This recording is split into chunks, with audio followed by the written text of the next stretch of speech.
मजलिस की जो ये सियासी कोशिशें हैं और जो दुनिया असदुद्दीन ओवैसी को दीवाना कहती है, जो कुछ भी बातों से मुझे नवाजती है, आपको समझ में आएगा कि हमारी सियासत क्या है। अभी तेरा मेरा रिश्ता क्या, तेरा मेरा रिश्ता क्या।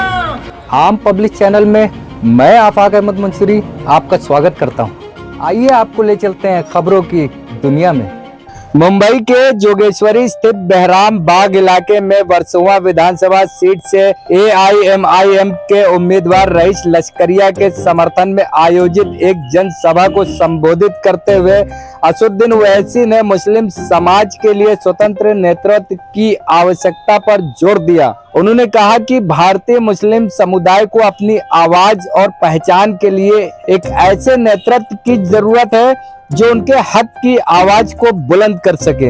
ओवैसी ने मौलाना अबुल कलाम आजाद के योगदान और उनके विचारों का जिक्र करते हुए बताया कि उन्होंने स्वतंत्रता संग्राम में मुस्लिम समाज के अधिकारों को लेकर संघर्ष किया। ओवैसी ने बताया कि आजाद ने देश के बंटवारे का विरोध करते हुए भारतीय मुसलमानों के लिए नेतृत्व की बात कही थी, लेकिन कांग्रेस ने उनके विचारों का समर्थन नहीं किया। उन्होंने ये भी कहा कि कांग्रेस ने मौलाना आजाद के खिलाफ ही अन्य मुस्लिम नेताओं को खड़ा कर दिया, जिससे मुस्लिम नेतृत्व को कमजोर किया गया। ओवैसी ने कहा कि एआईएमआईएम महाराष्ट्र में एक सेकुलर सरकार को बढ़ावा देना चाहती है। उनका कहना था कि ना तो शिंदे मुख्यमंत्री बनेंगे और ना फडणवीस, बल्कि महाराष्ट्र में एक सेकुलर व्यक्ति को मुख्यमंत्री बनाया जाएगा। उन्होंने बीजेपी और कांग्रेस दोनों पर आरोप लगाते हुए कहा कि इन पार्टियों ने मुस्लिम समाज की आवाज को दबाने की कोशिश की है। ओवैसी ने देवेंद्र फडणवीस और भाजपा पर तीखा हमला करते हुए कहा कि फडणवीस मुस्लिम समुदाय को डराने का प्रयास कर रहे हैं, लेकिन हम अपने समुदाय की आवाज उठाते रहेंगे।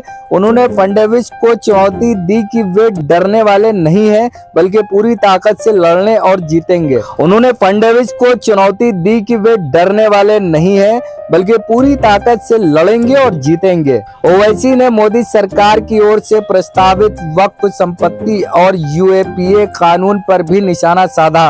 उन्होंने कहा कि वक्फ संपत्तियों पर नियंत्रण को लेकर जो बिल लाया गया है, उससे मुस्लिम समाज की मस्जिदों, दरगाहों और कब्रिस्तानों पर खतरा मंडरा रहा है। ओवैसी का कहना था कि अगर ये कानून लागू हुआ तो समुदाय की धार्मिक संपत्तियों पर कब्जा किया जा सकता है। इसके साथ ही उन्होंने यूएपीए कानून का भी जिक्र किया, जिसे उन्होंने मुस्लिम युवाओं पर दमन का औजार करार दिया। तेरा मेरा रिश्ता क्या, तेरा मेरा रिश्ता क्या, तेरा मेरा रिश्ता क्या। बैरिस्टर असदुद्दीन साहब मंच पे आ गए हमारे बीच में। मैं उनका तहे दिल से इस मंच पे इस्तकबाल करता हूँ। मेरे अजीज दोस्तों और बुजुर्गों, मगर मैं आपको एक तल्ख हकीकत भी याद दिलाना चाहता हूँ। मौलाना अबुल कलाम आजाद ने एक किताब लिखी थी, इंडिया विंस फ्रीडम। मैं ये बात इसलिए आपके सामने कह रहा हूं ताकि आप मजलिस की जो ये सियासी कोशिशें हैं और जो दुनिया असदुद्दीन ओवैसी को दीवाना कहती है, या जो कुछ भी बातों से मुझे नवाजती है, आपको समझ में आएगा कि हमारी सियासत क्या है अभी, और हम क्यों चुनाव लड़ते हैं।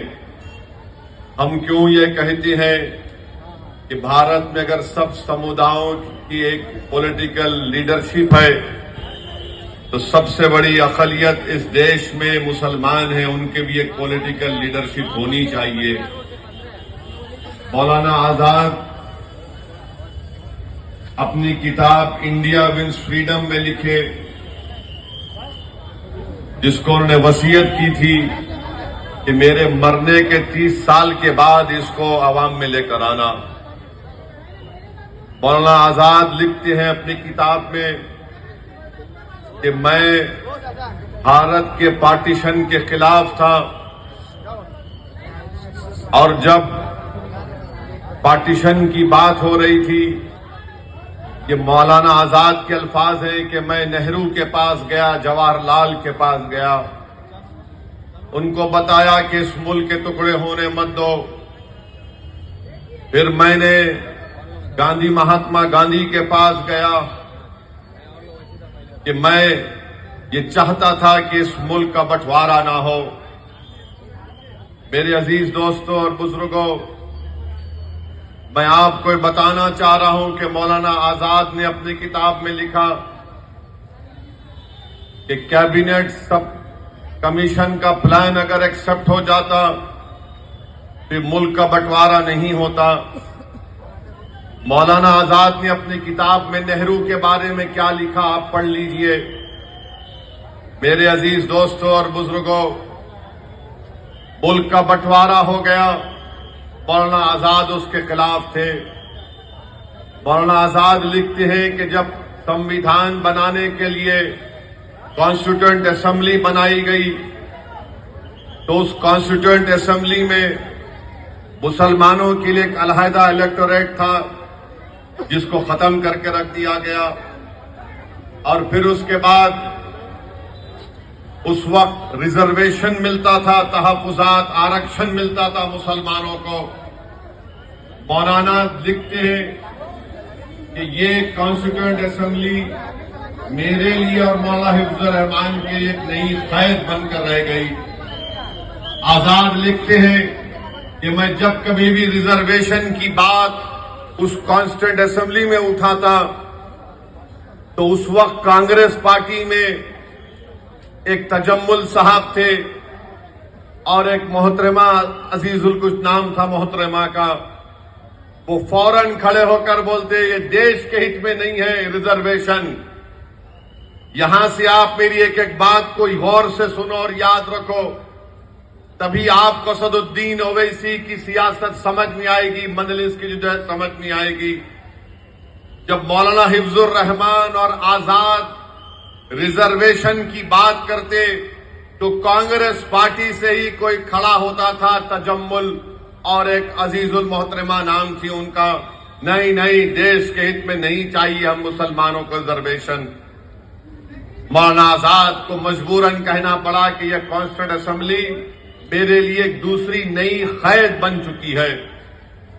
फिर उसके बाद पार्लियामेंट में जब संविधान बन रहा था तो कमेटी थी, उस कमेटी में मुसलमान मेंबर थे और जब उस कमेटी के सामने मुस्लिम आरक्षण का मसला आया तो जितने मुसलमान उस कमेटी में बैठे हुए थे सब खामोश बैठ गए, कोई एक लफ्ज नहीं कहा। और ये कैसे मालूम होता है कि हम मुंशी के कागजात आप पढ़ेंगे तो आपको मालूम होगा कि उस वक्त के जो मुसलमान आरक्षण की कमेटी में थे वो खामोश हो गए, मुस्लिम आरक्षण के बारे में बात नहीं किया। मेरे अजीज दोस्तों और बुजुर्गों, मौलाना आजाद लिखते हैं कि मैं जब दूसरी मर्तबा कांग्रेस का सदर बना तो मुझे इस्तीफा देना पड़ा।